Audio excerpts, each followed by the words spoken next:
اعوذ باللہ من الشیطان الرجیم بسم اللہ الرحمن الرحیم الم تر کیف فعل ربک باصحاب الفیل، کیا تم نے نہیں دیکھا تمہارے پروردگار نے ہاتھی والوں کے ساتھ کیا کیا؟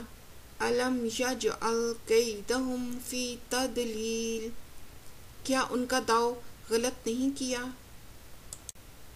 دنیا کے تمام شہر انسانوں نے بسائے، مکہ کو یہ امتیازی شان حاصل ہے کہ اسے اللہ رب العزت نے خود بسایا۔ جب حضرت ابراہیم کو حکم دیا کہ بی بی ہاجرہ کو یہاں چھوڑ جائیں، انہوں نے اللہ کے حکم کی تعمیل کی۔ اس صحرا نما شہر میں پہلا انسان جو آباد ہوا وہ حضرت ہاجرہ تھیں۔ پھر معجزہ کے ذریعے آب زمزم فراہم کیا۔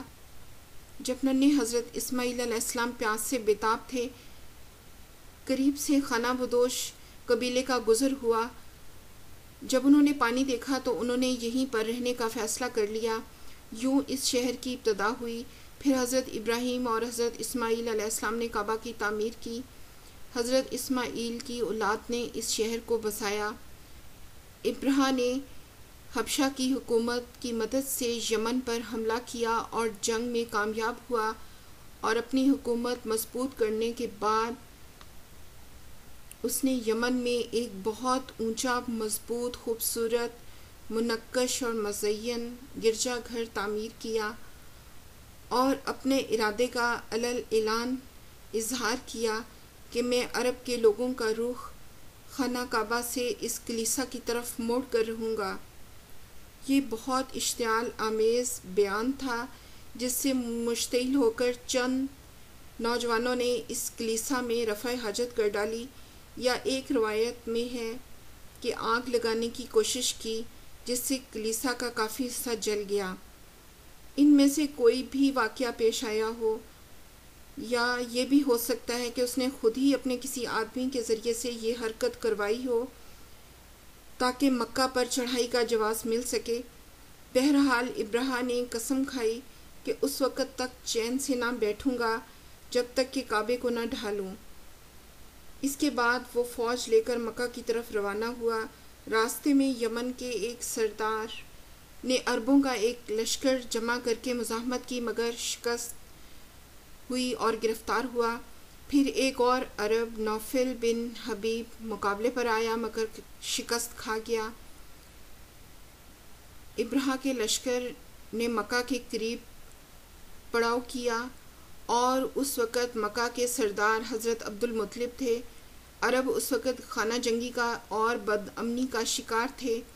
قبیلوں کی آپس میں لڑائیاں ہوتی رہتی تھیں، اس لیے عرب کی کوئی متحدہ فوج نہیں تھی، اور اگر کوئی متحدہ فوج ہوتی بھی تو وہ اتنی بڑی فوج کا مقابلہ نہیں کر سکتی تھی۔ قریش کے سردار حضرت عبد المطلب نے ابراہ سے کہا کہ اس گھر کا ایک رب ہے اور وہی اس کی حفاظت کرے گا۔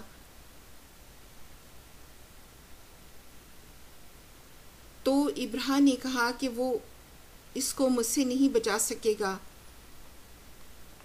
ابراہ اس گھر کو گرانا چاہتا تھا اور اس کی مرکزیت کو ختم کرنا چاہتا تھا، اور تمام دنیا کے لوگوں کا رخ کلیسا کی طرف کرنا چاہتا تھا، مگر اللہ کو یہ منظور نہ تھا، اور اللہ اس سرزمین سے اپنا آخری نبی اور آخری پیغام دنیا کو دینا چاہتا تھا، اور اس گھر کی بزرگی، عظمت اور شرف کو بڑھانا چاہتا تھا۔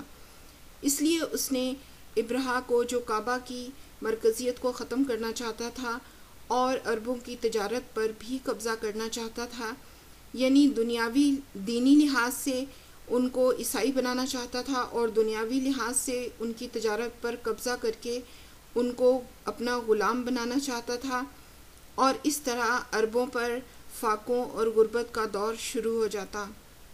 وَأَرْسَلَ عَلَيْهِمْ طَيْرًا أَبَابِيلَ، اور ان پر جھنڈ کے جھنڈ پرندے بھیجے، تَرْمِيهِمْ بِحِجَارَةٍ مِّن سِجِّيلٍ، جو ان پر کنکر کی پتھریاں پھینکتے تھے، فَجَعَلَهُمْ كَعَصْفٍ مَّأْكُولٍ، تو ان کو ایسا کر دیا جیسے کھایا ہوا بھوس۔